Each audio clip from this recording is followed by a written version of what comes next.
The ministry of spiritual warfare has a language problem. I'm not talking about demons using bad language, though that certainly happens.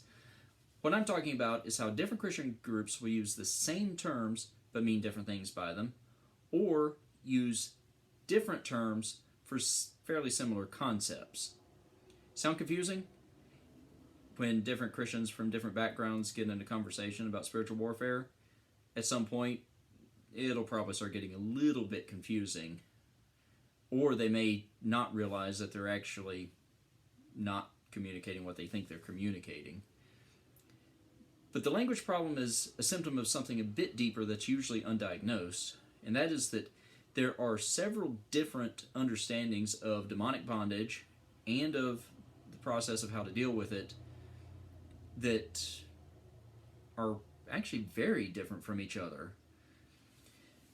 When I started studying how different Christian groups understand bondage, and this was the big one for me, I found that a lot of times the concepts I thought I was understanding from one person's writing didn't connect with another author's material at all when I thought that it should. What I did, I had to come up with a framework to understand these different views of bondage, and then later of the process of how to deal with it. And I found that there are three primary understandings of demonic bondage. One is what I call monoform, not uniform. This is not saying all bondage is the same. Monoform means that it will manifest through certain specific signs. And there actually is some agreement between Protestants and Catholics on some of this, because Catholics borrowed from a Protestant source in creating their own list.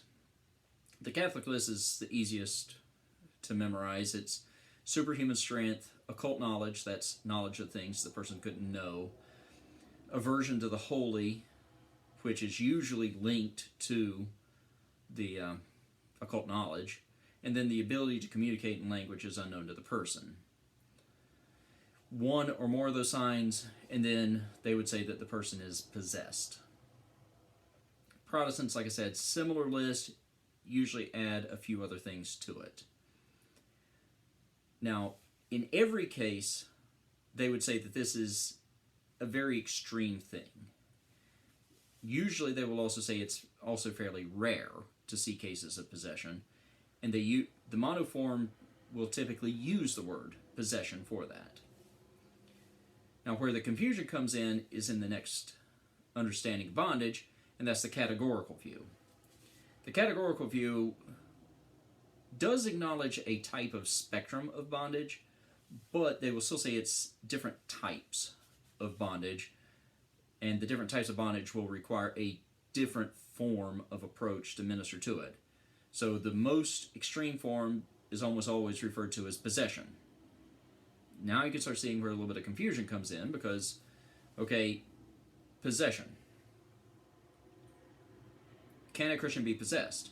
Well, for Protestant categoricalists, no. Catholic monoform, yes. Now, what do you call that lesser form of bondage? Well, many Protestants would say oppression. That gets linguistically a little tricky, because many other Protestants, as well as Catholics, will use the word oppression as a form of external activity of the enemy, where the enemy is acting on somebody, but not a form of bondage. Others will refer to that lesser form of bondage as infestation. Also a little tricky. That's the Catholic term for spirit occupying a house or a place, not a person.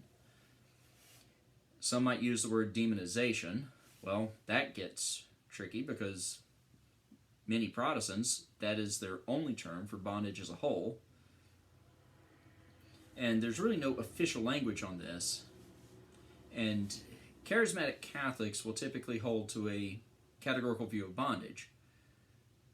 That runs into some issues within the Catholic Church, because there are many traditional Catholics that are monoform. They don't believe that there's a lesser form of bondage to which people can be subjected. That for them, all bondage will qualify as possession, in which case it will manifest one of the signs. So you run into some issues there. Then other issues come up with, well, who can deal with this? Well, in traditional Catholic and also Anglican traditions, you need somebody that is appointed to do an exorcism, to deal with cases of possession. Well, what about that lesser category? Can any believer deal with that? Well, for many charismatic groups within both the Catholic and Anglican groups, yes, they can.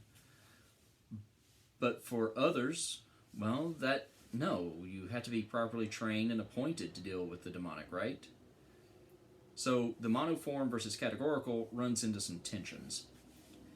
The third view is singular spectrum. Now, this is a view of bondage. You'll find folks like Charles Kraft, for example, is an example of a singular spectrum. The best way to understand this is compare demonic bondage with infection. How does an infection work? Well, it can vary in severity. It can vary in symptoms. If you have a stomach infection, okay, it's an infection, but then if you cut your arm and the wound gets infected, that's also an infection, but it's not going to manifest the same as a stomach infection. Well, in the same way, for those that adhere to a singular spectrum understanding, how the demonic manifests in a person can vary case to case. The nature of it can vary quite a bit, the severity of it, but how you deal with it is still going to usually follow some fairly similar guidelines. Though, once you get to the extremely severe, maybe the treatment needs to be somewhat more extraordinary and might look more akin to an exorcism at that level. So, 3 different views of bondage and how to deal with it. So, what do you call the process to deal with it? Exorcism? Deliverance? Is it one? Is it the other? Or are there both? Well, again, that gets into a tricky place. I believe there are 3 different approaches on how to deal with this, but I will talk about that in the next video.